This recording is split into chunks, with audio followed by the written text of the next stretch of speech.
আসসালামাইকুম ভাই ও বোনেরা, কেমন আছেন? আশা করি ভালো আছেন। আমিও ভালো আছি। দেখেন আলহামদুলিল্লাহ রাব্বিল আলামিন। আমি দেখেন আজকে পানি কচু আছে, আপনারা চেনেন, আপনারা কী নামে চেনেন, এক এক দেশে এক নামে বলে, আমাদের দেশে পানি কচু বলে। সেই কচুটা আমি দেখেন কাইটা নিছি, পিস দেখেন কিভাবে পিস করছি। আমি 4 পিস নিছি, আমার হাজব্যান্ড খুব পছন্দ করে, তাই আমি এটা ভাজা দেবো। তাই আগে কাঁটা চামচ দিয়ে দেখেন পিস পিস কইরা, তারপর কাঁটা চামচ দিয়ে এরকম ক্যাসবেন, দেখেন কচা দেবেন কীভাবে, দেখছেন আমি কাঁচা দিছি, সিধা হয়েছে, দেখেন কিভাবে সিধা হয়েছে। ঠিক এইভাবে আপনারা 2 পিট করবেন, এপিট করবেন ওপিট করবেন, তারপরে লবণ দিয়ে কিছু সময় মাইখা রাখবেন 10 মিনিট। মাখার পর এটা হালকা একটু নরম হবে, দেখেন নরম নরম হয়েছে, দেখছেন এই দেখেন নরম হয়েছে। তো এখন আমি দেখেন ভাই বোনেরা, অল্প হলুদ, মরিচ, ধনিয়া, লবণ এগুলো নিছি। এখন আমি এটা আজকে শুধু তেলে ভাজবো। আপনারা কীরকম খাইছেন আমি জানি না, আমাদের দেশে আমরা এটা তেলে ভাজা করি, আমার হাজব্যান্ড খুব পছন্দ করে। আপনারাও তেলে ভাজা খাবেন। দেখতে থাকেন, আমি ভাজতে শুরু করব। ডুবা তেলে ভাজবেন, আমি এখন এক এক করে দিয়ে দেবো। দেখেন বিসমিল্লাহ রহমানির রহিম, দেখেন। আর এটা খেতে এত মজা হয়, আপনারা একবার ট্রাই করে দেখবেন। এই কচুটা ভাজা তেলের ভিতরে ভাজা এরকম চাকচাক, যেরকম আপনারা বেগুন ভাজেন ঠিক এটাও সেইভাবে ভাজবেন, ভাজা খাইয়ে দেখবেন, অনেক সুস্বাদু এবং ভাতও খেতে পারবেন অনেক। এবং এইটা এইভাবে ভাজা আবার ভর্তাও বানিয়ে খাইতে পারেন, অনেক রকম এটা আইটেম করা যায় আপনারা। এবং এটা ফ্রাই করে একটু মশলা দিয়ে ফ্রাই করে আপনারা সস দিয়েও খেতে পারেন, অনেক ভালো লাগে। দেখতে থাকেন।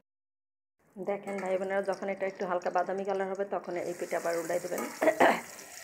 আমার এক বোনে কমেন্টস করছে খুব ভালো, সুন্দর হয়েছে। তাই ধন্যবাদ আমার সেই আপুকে আমার পাশে থাকার জন্য। সবসময় আমার পাশে থাকবেন আশা করি।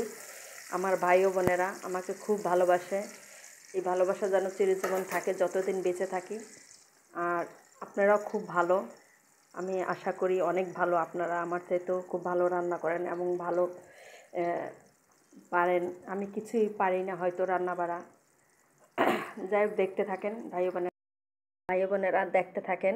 আজকে আমি কচুর শাক রান্না করব, সেই পানি কচুর শাক। ওই পানি কচুর আনাজ দিয়ে আমি ওই চাক ভাজি করতেছি, আর এইখানে সবজিটা দিয়ে আমি এই মাথা দিয়ে দেখেন ইলিশ মাছের মাথা নিয়েছি। তা আমি বেশি কিছু নেব না, বেশি কিছু। আমি ফ্রিজে মরিচ রাখছিলাম, এখন যে মরিচের দাম দেখেন, কাঁচামরিচ দিয়ে দিলাম, আর এখানে পেঁয়াজ রসুন দেখেন সব একবারে দিয়ে আমি এটা ছড়াই দেব। আর এখানে হলুদ, মরিচ, লবণ এবং ধনিয়া, আদা এসব কিচ্ছু দেবেন না, জিরা জুরা, তাহলে এইটা স্বাদ কখনো পাবেন না ভাই বোনেরা। আর এখানে দেখেন তেল দিয়ে দিলাম, আপনার পরিমাণ মতো তেল দেবেন, যে যেরকম পারেন দেবেন তেল। আমি অল্প দিছি, সবজিটা অল্প, এই জন্য আবার বেশিও দিতে পারেন। দেখেন আমি এই 1 কেজির সব দিয়ে দিতেছি, এই দিচ্ছি। এখন আমি এখানে এই দেখেন কচুটাও দিয়ে দিলাম, বিসমিল্লাহির রহমানির রহিম। দেখেন ভাই বোনেরা, এখন আমি এই দেখেন চড়াই দেবো চুলায়। এই দেখেন আপনারা এইভাবে রান্না করে খাই দেখেন, আমাদের নানিরা এইভাবেই রান্না করছে আগেকার দিনে। তারা মশলা কষায় নাই, কষাইলে ওইটা স্বাদ পাবেন না। আর আপনি একবারে চড়াই দেবেন, এইটার স্বাদ অনেক। আপনারা খাই দেখেন এত মজা, আমার কথা মনে করবেন যে না আপু সত্যি কথা বলছে। এইভাবে মজা বেশি। আর যদি আপনি মশলা কষাইয়ে দেন, এই কচুটা রান্না করেন এই পানি কচুর শাক দিয়ে এবং ইলিশ মাছ দিয়ে, এই স্বাদটা এইভাবে পাবেন। আর যদি আপনি কষাই রান্না করেন তাহলে স্বাদটা পাবেন না এবং ঘ্রাণও পাবেন না। কোনো আদা রসুন জিরা এসব দেবেন না, হালকা একটু রসুন দেবেন, কিন্তু আদা দেবেন না, ধনিয়া জিরা এগুলো দেবেন না। দেখতে থাকেন। আর এখানেও আমার এই কচুটা দেখছেন, এই কচুর শাক আর এই কচুর আনাজ, এই আনাজটা দিয়ে আমি এখন ভাজতেছি। দেখেন, দেখতে থাকেন। তেল কম দিছি, এইখানে আবার তেল অনেক আছে, এখান থেকে অল্প একটু এইখানে আমি দেব, বুঝছেন। দেখতে থাকেন ভাই বোনেরা।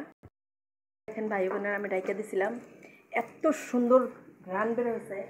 আপনারা আপনাদের নানিরা যদি থাকে তাদের কাছে জিজ্ঞেস করেন, এবং আপনার মা, যে আগেকার দিনে মানুষের রাঁধছে তখন কি পুরো ঘর মানে এত ঘ্রাণ হয়ে গেছে।